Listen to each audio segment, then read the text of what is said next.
The Battle of Tours, the history and legacy of the decisive battle between the Moors and Franks in France, by Charles Martel editors.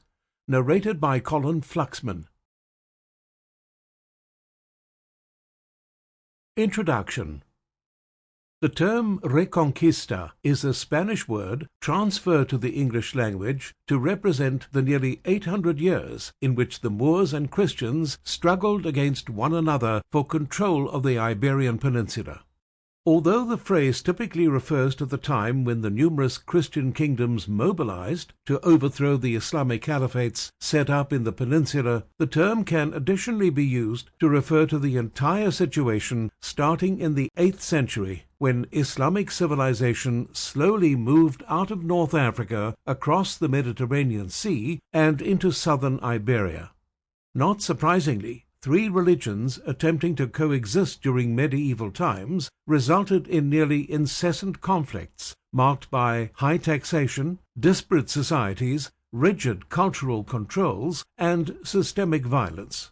Despite the odds, these three religions managed to live in a state of quasi-acceptance and peace in most of the major cities, like Córdoba and Toledo, with sporadic warfare occurring on the borders between Al-Andalus and the Christian kingdoms near the Pyrenees mountains.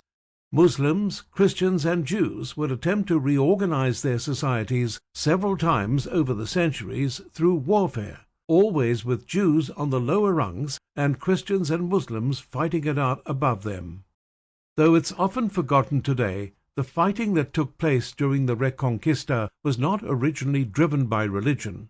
Instead, the majority of the battles were fought by ambitious rulers who sought territorial expansion, like many other civilizations during the Middle Ages.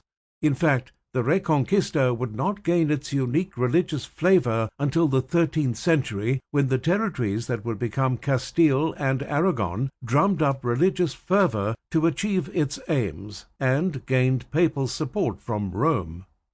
While the Moors have always been associated with Spain due to their lengthy stay on the Iberian Peninsula, the most famous battle they were involved in was actually fought in modern France. While the Franks were consolidating a kingdom there, Muslim forces were pushing out of North Africa and into the Iberian Peninsula in the early 8th century, and by the dawn of the 730s, the Umayyad dynasty had expanded its territory from the Atlantic to the Pyrenees, a series of seasonally snow-capped mountains in Europe that forms a border between the nations of Spain and France. This would lead to Charles Martel's... Sample complete. Ready to continue?